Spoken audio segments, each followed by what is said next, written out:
Okay. Good morning, good afternoon, good evening, wherever you are joining from, and welcome back to day 2 of Marketing Summer Camp. I'm excited to spend a few minutes with you this morning. This one's going to be a good one. As I was putting the slides together for this one, I felt a little guilt myself of like, oh, these are the things I should also be doing. So I'm preaching to the choir a little bit on this one. Um, so any of us who are marketing, who are talking to humans about the work that we do and the services we provide, these are the habits that we need to be developing right now, that we need to be working on right now. And I know that if I'm feeling a little guilty, that you also will probably feel a little guilty, and that's good. So the goal of Marketing Summer Camp, as I'm going to remind you every single day in July as we meet on Tuesdays and Thursdays, is this: to inspire you to learn something new, to put it into action, and to have a little fun. Now, I'm going to give you a bunch of ideas today, and like always, you're not meant to go and do them all. I don't want you to have to go and feel like you have to do everything that I show you today, but I would love for you to just take one or two things away and put them into action and enjoy yourself. Summer camp it's chill, y'all. There's no rules. I'm not grading you. Nobody's a winner here. Everybody gets a participation trophy. I just want you to have a little fun and have some fresh new ideas. So I'm going to start out by telling you a tiny story about when I was growing up. I am the second oldest of 15 kids in my family. Yes, that's a lot of kids, same parents, no twins. And we grew up on a farm. It wasn't a big farm. We didn't supply food to other people. It was a farm that we grew food for our family. And so we had 3 rules growing up. My mom always had 3 rules for us every single morning, but especially in the summertime. And those rules were this: you would get out of bed and make your bed immediately. You would get dressed and you would do your chores. Those were the things we had to do first before we could go play, before we could ride our bikes, before we could do whatever we wanted. We had to make our bed, get dressed, and we had to do our chores. And, sometimes the chores were feeding the animals or was weeding the garden. I can't say that I loved the chores. They weren't my favorite part of the summer, but they were part of the summer. And so when I think back, those are the 3 habits that I think of most when it comes to the summer. So if you're following along, Facebook, YouTube, I'd love for you to tell me, what were your chores? What were your habits in the summertime growing up? What was it that you had to do? Did you have to make your bed? My mom was militant about this. You make your bed. In fact, we weren't allowed to eat breakfast until we made our beds, and I still follow that rule today. So today, I'm going to give you the 3 marketing habits you need right now. I'm not going to make you make your bed or get dressed. And you definitely don't have to feed the chickens. But there are 3 things that we should be doing in our marketing right now. These are the habits that we need to be cultivating. And honestly, habits are what keep us going. So I can motivate you and you can leave here and be like pumped and woohoo, and I'm going to do something. But ultimately, if you don't develop habits, if you don't do the whole like make your bed before you get dressed and it becomes a habit, it's difficult to keep going. And so these are the 3 habits that really will keep you going. So the first one is this: I want you to rethink what you do. Now, I'll go into more detail on that in just a moment. But one of the most important things about the work that we do is what we think about it. And if you had told me 3 or 4 years ago that mindset is super important, I would have said that's a bunch of woo, that's a bunch of hogwash, meh. But I had some people in my life that taught me that the way I was thinking was actually having an impact on my life. Who knew that mindset is actually a thing? And so we're going to start with a little bit of mindset today. I want you to rethink the habits that you currently have. And this is a little exercise that I usually do with people in business planning sessions. So like towards the end of the year, but I've gotten to where I do this on a regular basis, probably at least quarterly in my business, if not more often. And so this little exercise, this little habit will change everything for you. So the first thing is we start with stopping. I know, backwards. We start with, if I want to achieve my goals, what do I need to stop doing? Oof, right? This is one, it hits you, doesn't it? Because I tell you what, my New Year's resolution for the last 5 years has been, don't sleep with my phone next to my bed. And the reason why it continues to be my New Year's resolution is because I keep failing at it, because I have not set up a habit of putting my charger across the room. So stopping doing something is sometimes more important than starting. So if you want to achieve whatever it is you want to achieve, what do you need to stop doing? So when it comes to your marketing, what is something that you know you need to stop doing? For some of you, it might be stop procrastinating, stop avoiding video, stop overthinking, stop being overly critical. That's a big one for me. I don't like to get on camera. In fact, right now, I'm not even looking at myself because I don't like to look at myself on camera. So I'm not focused on my face. So what is it that you need to stop doing? Maybe some of you are, you're creating content that's not particular to a specific group. We're going to talk about that next. And that's what you need to stop. But stopping is one of the most important things that we can do. And then the opposite, what do we need to start doing? What do we need to replace those bad habits with? If we know what we need to stop doing in order to achieve our marketing goals or our transaction goals or our client goals or our audience goals, what do we need to start doing? And then lastly, what do we need to continue and improve and adopt and adapt? Right? So this little exercise I do regularly in my business. At least once a quarter, I sit down with a blank piece of paper and I write stop, start, continue. And in today's exercise, we're thinking specifically about our marketing. What are the things that we are not doing or we need to stop doing in our marketing that are going to allow us to create better habits and have better results? So this is the very first habit that I want you to work on. This is the first part of your homework, is I want you to start thinking regularly, what do I need to stop, start, and continue? Make this a habit. At least once a month, put it in your calendar and sit down and give yourself a little bit of an audit. Look at the things that you're spending time on. Look at the things that are receiving results. If you're posting or you're producing the same kinds of content and you're seeing over and over that you're getting zero engagement, people aren't liking it, no one's replying. If you're sending out newsletters and you're finding that your open rate is going lower and lower and lower, we're actually going to talk about that in one of our sessions during summer camp this summer. Why is that? We want to audit that and think, what could I do better? If this is something I want to continue, how do I adapt it or improve it? Maybe this is something I need to stop putting time and money into so that I can put time and money and effort into something else. So this is our very first habit. This is the first one that we should all be adopting right now on a regular basis, is stop, start, continue, and not kind of just blindly doing things, especially marketing things, without a plan or without an audit. And the reason for that is a lot of us, we have just gotten in the habit of just creating and dumping content. I know that sometimes I can also get in that habit of just like, I need something to post today, right? But we need to make sure that it is leading us somewhere, that is getting results, that it is a good return on the investment of our time and our effort and our money. So that's habit number one. Habit number two is we want to then refine. So not just kind of reevaluate the things that we're doing, the stop, start, continue. We also need to take the things that we're doing and we need to refine them. Now, this is the part where I always feel a little bit guilty. This one's also poking me a little bit as I talk about this, because this is an area where I also always need to improve. In fact, we probably all do. So how do we refine the content that we create? How do we make sure that we are talking to the right people about the right things? This is the number one question that we should always be asking when we are creating content. Who are we talking to? You'll remember on Tuesday, I said the magic recipe for telling great stories is what, so what, now what.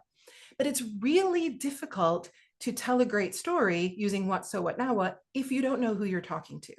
Because that what is the most important thing for them to know, right?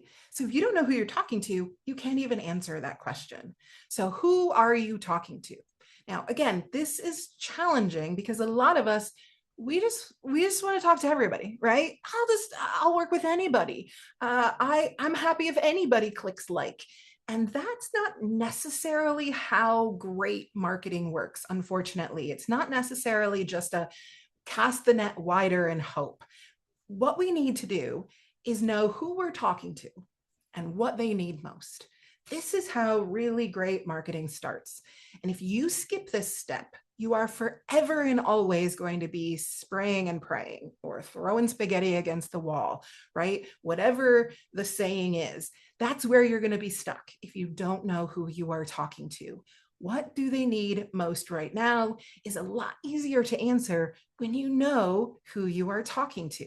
So even for summer camp, I sort of knew exactly who I was talking to. I kind of knew who was going to be on the other side of this camera. And I created examples specifically for you, for the person who's listening to this right now, because this is what I feel you need most right now. I gave a lot of thought to who was going to be on here and what it is that you are going to need. And that allowed me to create this. Otherwise, I would just be throwing ideas out there. So how do we do this? First of all, I know what you're thinking. You're like, Val, why can't I just talk to everybody? Why can't I just put content out there? You can, but long-term, it's not going to work. Long-term, the problem is when you talk to everybody, you're really talking to nobody. There is a, it's sort of proven in psychology that if you are very unspecific, nobody's going to feel anything. Nobody's going to feel that you are actually talking to them. No one's going to feel seen. And the reality is that our industry, our entire, existence is built on relationships of trust. And if somebody doesn't feel seen, heard, and understood, they are never going to trust you. So if you are just talking to everybody, there's nobody out there that's ever going to feel seen, heard, and understood. And then they're not going to become customers. They're just going to be people who scroll past your stuff or delete your posts or delete your emails, right? So we don't want that. We want marketing to work. We want it to lead to more conversations. We want it to lead to more conversions. And so we can't just be talking to everybody. Sorry. Not sorry. Let me give you a couple of examples. We talked about Coca-Cola on Tuesday. This is one of my favorite marketing examples. And I know what you're thinking. You're thinking, Val, this is a huge budget. This is a huge company. They go through the exact same processes that I'm showing you today. In 2011, 11 years ago, Coca-Cola started this Share a Coke campaign. We probably all remember it.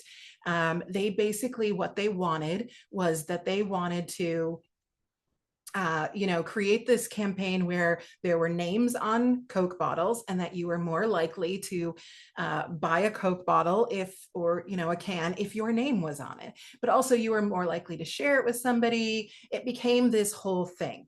And we're going to go into a little detail into the work that they put into this, but you remember this, right? They were pretty specific about what they did, and they had a huge plan behind this. They didn't just throw this idea out there and hope that it stuck.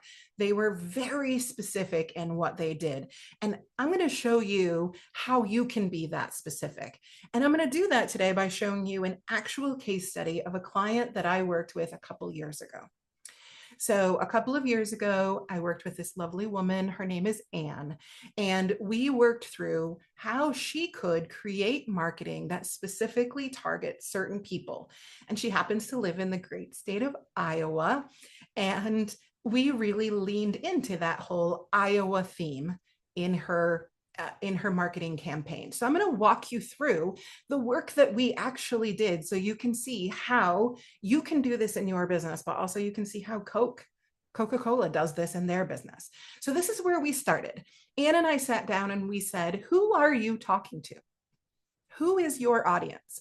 And we were able to break her audience into three very distinct pieces, right? Very distinct groups. And here were her distinct groups. The first one is people who are staying in Iowa, people who like Iowa, they are going to stay there, and they are first-time buyers. So they are not moving away. They want to buy a house and they want to stay in the state of Iowa. Okay, that was a very specific group. The second specific group was people who are going through big life transitions. They're empty nesters, they're downsizers, they're divorcees, they're retirees, they're baby boomers, they're predominantly women in her group, middle age, going through these big life changes, right? So we had that group. That was a specific group as well. And then we had this other group, people who are moving back to Iowa, or people who are not from Iowa who are moving to Iowa. So these are the three groups in her database. These are the three most common types of customers that she was dealing with, right? And then we went a step further and we said, what do these people need to hear most right now? What do they need from me? Well, that first group, first-time buyers predominantly, who are staying in Iowa, they needed to hear things like, you don't have to go it alone. There are options and opportunities. I'm here to help. It's normal to have questions. All of those, like, it's okay, I've got you kind of conversations, right? And then group two was, I understand this is highly emotional. You need support. You don't have to go it alone. I know this is complicated, and I know all the right people to help you with all these really difficult situations that you are experiencing. And then that last group, what they needed to hear was, this is a great place to live. Living here is fun. I have all the insider information. You don't have to go it alone. And things have changed here in Iowa, right? And so when you look at these, yes, there's some overlap here, but there was the ability for us to be very specific in these groups. Now, the reason why we did this exercise is because we wanted to be clear who we were talking to and what they needed when we started creating marketing. Because we could just be like, hey, I, facilitate housing in Iowa. But that doesn't talk to any of these specifically, and it doesn't give them what it is they need to hear. Now, Coke did the same thing. This big, giant billion-dollar company did the same thing that I did with Anne in Iowa. They sat down and they said, what do we need? Who are we talking to? And what do they need to hear most in order for us to achieve our goals? So they started paying attention to the areas of their plan, their growth plan, their overall goals, and they put some really specific goals together. Coke sat down and said, who are we talking to? We're talking to people who drink soft drinks, first of all, right? If they don't drink soda or pop or soft drinks, whatever you call them in your part of the world, then you're probably not going to be a target for this campaign. So we need those people. And then they targeted very specifically countries and regions where they had lower market share. They wanted the areas where they could increase market share. And then they were specifically targeting people who follow trends. Those were the three things that they identified that they were talking, those types of people they were talking to. And then they figured out, what do those people need to hear in order for this to work? So they need to hear, this is super cool. This is trendy. You belong in this group. This is for you personally, right? You have to feel like you are part of the plan. We see you, and this is fun. These are the things that they had to decide in order for this campaign to work, right? And so what they did is they took steps to make sure that they were focusing on countries and areas where they needed market share. They made things shareable. They made them super trendy. They chose very specific names in very specific countries. I remember when this launched, I was actually living in Australia at the time. And when it came out in Australia, they printed the 150 most popular Australian names on the Coke bottles. And, it was a kind of a funny thing to see if you could find your name. This was the truth all over the world, right? So they had a plan. They were really specific and they put some thought into this. Now, I know what you're thinking, Val, this seems like a lot of work. Yes. Marketing is work sometimes. It can also be fun at the same time, but it is work. And so what happened with Coca-Cola? The campaign expanded to over 120 countries, generated massive user-generated content because people were taking selfies and taking photos and sharing. It boosted their global sales. You'll remember this was one of their biggest goals, was to increase market share, especially in the areas that they were struggling. People shared pictures and photos and whatever, and they turned it into a way of personal storytelling. So if we go back to their goals, areas that we needed to grow, people who are following trends, that want to be part of something, want to belong, and want to share content. Tick, tick, tick, right? So even really big companies do these exercises. They ask, who are we talking to? And what do those people need to hear most right now? So that's your second habit. I want you to get in the habit of every time you create something, think, who am I talking to? And what do they need most right now? And be specific. Don't be afraid to say, I'm only talking to group 1 right now. And that doesn't mean you don't ever talk to group 2 and 3. But when you are creating something, you need to think in your head of who you are talking to and make sure that they are feeling seen and heard and understood, because those are the people that are then going to engage and participate and like and share and comment and create conversations, right? So number 3, the third habit I want you to establish with your marketing right now is repurpose. Now, you've heard this word before. People have said, make sure you're repurposing your content. Make sure that you're reusing it and recycling it and repurposing it. We've heard this before, but this is super critical because marketing takes a lot of time, effort, and money. And if you are not repurposing it, you're throwing that all out the door, quite honestly, because you're spending all of this time, effort, and money on creating something that you're not then using over and over again. Even the biggest companies do this. Good ideas don't ever expire. Good ideas evolve. If a company has a really great campaign, they're going to use it over and over. There is a reason why every single Christmas we see the Coca-Cola white polar bear show up, right? It's a good idea. People love it. We associate it with the holidays. Good ideas don't expire. They evolve. And so when you have a really good, clear idea, use it over and over again. Repurposing is simply saying, I have a great idea and a really clear way to get this across to the audience that I need. And then breaking that into little pieces and using it over and over and over again.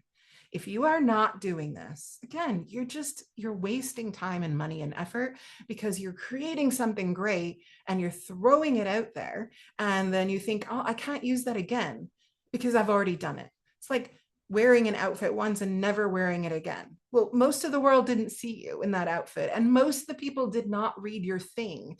And so you can use it over and over again, and people are still going to like it, and it's still going to resonate with them. So don't do a one and done. Content needs to be repurposed as long as it is a great idea with a clear message.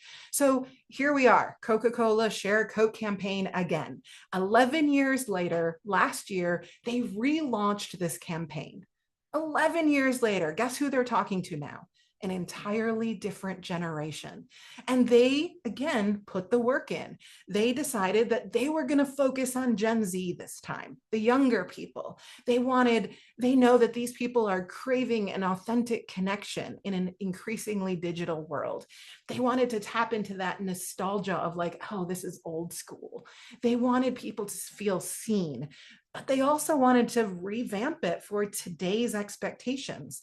So they customized the cans with different names. You can see here they went and did, the Diet Coke break. They made them interactive. Now you can go onto your app and you can order a specific bottle with your specific name on it. Every single can and bottle has the QR code, so you can play games and you can customize. It's very interactive. You can create those personalized videos and you can share them. And this was their entire goal, was to repurpose so that they could increase shareability through customization. They wanted more people to share it. They wanted more people to come alongside them and share their content, which is always one of the goals of creating marketing. And so, again, they will go out globally. They will use very specific regional names. They will use all of these types of tools, but they didn't throw this baby out with the bathwater, as they say. They didn't say, well, we did that 11 years ago. We can't do that again. They said, what if we bring it back and we give it a fresh new look? We try it a different way. We add some things to it. We add in the technology that's happened since we launched this before. And you can do the same thing. So remember back to this case study that I did with Anne, when we said, these are the 3 groups of people that you are talking to in Iowa, and this is what they need to hear. Here's the next step that we took. And I want to show you this so you can kind of see how marketing works in kind of the behind the scenes or behind the curtain. So the first thing that we did is we put together a couple of ideas for campaigns. How can we talk to these groups then, knowing what they need? So we came up with our first campaign idea, which was Dear Iowa. We wanted to tie in that sort of like sincere and local personal stories, make it sort of feel like a digital scrapbook. We thought we'd tie into that sort of nostalgic, Iowa feeling. But when we looked at target audiences for this, it was pretty generic. This could sort of apply to all groups because we weren't being specific. Now, what the campaign looked like was this hashtag of Dear Iowa. You got to remember, we did this a couple of years ago, so hashtags were still real big. We're starting to see less of that now, right? But we thought, what if we tie everything around the hashtag Dear Iowa and write kind of love letters or love notes to Iowa and sort of entice other people to do the same. Things like, Dear Iowa, there's nothing like your Friday night lights, or this is what retirement is supposed to look like, or you have the best sunsets. And then bring in that whole, are you ready to write your own Iowa love stories? Let us help you make Iowa home. And this might have looked like an Instagram series with the hashtag Dear Iowa and those headlines and some of the things that you can find and do in Iowa. But it also included a postcard campaign where postcards could be sent out to her database. And if they shared what they loved about Iowa using her hashtag, she would enter them in a draw for a dinner at the best local restaurant. So this allowed her to not only have a digital presence with this campaign, but also a physical presence, a tangible one that ended up in people's hands, and that interactive portion that allowed people to participate. So that was our first idea. And that kind of tied into all groups. Then our second idea was, we believe. This is where, again, we can be a little more professional, a little more aspirational, a little, fun and cheeky, but also, really kind of taking a stand for why we love Iowa.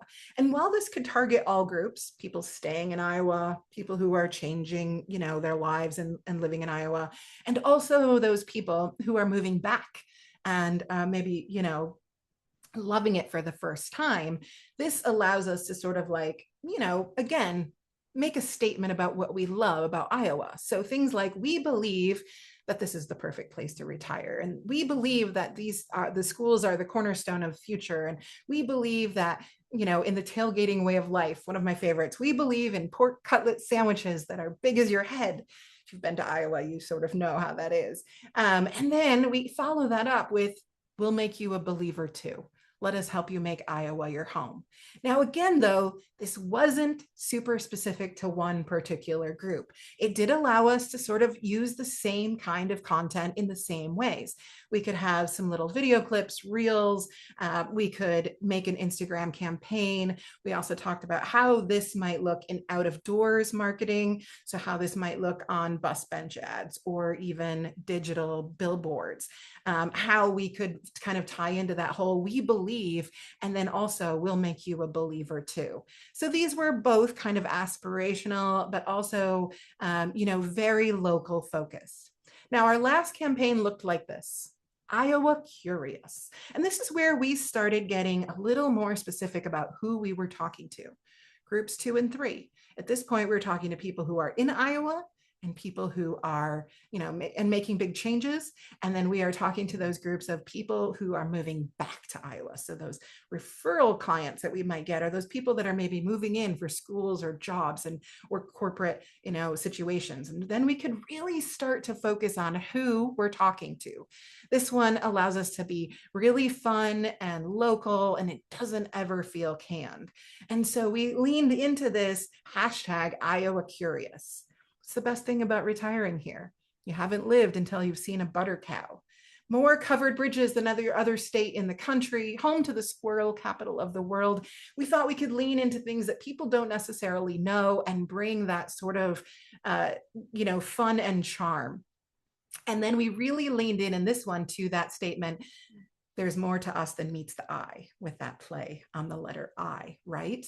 And so what this might have looked like in marketing was, again, an Instagram campaign, because this is where we decided that most of those people were hanging out, and we could utilize that hashtag Iowa Curious and maybe even, create some swag. Again, that, paper tangible marketing campaign. Now I'm showing you these. We didn't actually end up going with any of them. We kept working on these and we kept iterating until we got to one that was very specific to a very specific group. And I won't share that with you because that was client work at this point. But this is how our brains should work when it comes to creating marketing.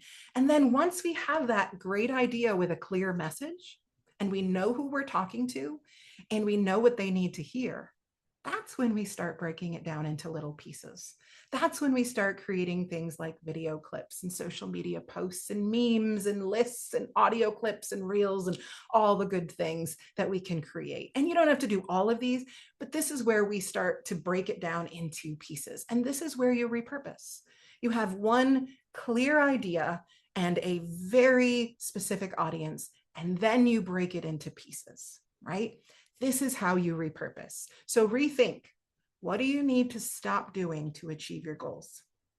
First question I want you to ask today. When you look at your marketing, what do you need to stop doing? This might be a tough one, but what you need to stop doing is probably just as important, if not more, than what you need to start. 2, who are you talking to and what do they need to hear most right now? You can never create effective marketing if you can't answer this question. Sorry. And 3, repurpose.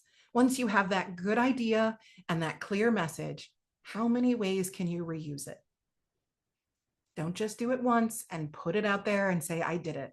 Use that idea over and over again. Even the biggest companies like Coca-Cola reuse their ideas. Great ideas don't expire. They just evolve. All right, homework for today. And you've got 4 days to do this time because we're not back for session 3 of summer camp till next Tuesday. So your homework, what do you need to stop doing? What do they need to hear most right now? And break it into smaller pieces. You don't have to do all of these. I want you to choose one of them and really focus on this as your marketing homework as we go forward. All right, we are back here next Tuesday, same time, session 3. We are going to be talking about how to make more money with your database. We're going to talk about how do you take those people that you already know and create more opportunities for transactions or, conversations with them. It's going to be a good one. It's going to be packed full of things that you can rip off and duplicate. And I cannot wait to see you here. All right. As always, thank you for joining. If you are enjoying summer camp, please share it. If you're watching on Facebook, you can share it directly from there. If you're watching on YouTube, you can take the link and share it with people. Please invite a friend. This is, always more fun when we have more people joining in the conversation. As always, there's a little QR code on the bottom. Not charging for summer camp this year, but if you'd like to drop me a tip, I'll make sure I share that with you at the end of every session. And you can follow me on social media and tag me in your homework. I would love to see it. All right, y'all. Thank you for joining. First week of summer camp. Cannot wait to see the things that you create. And I will see you next week right here, same place, same time.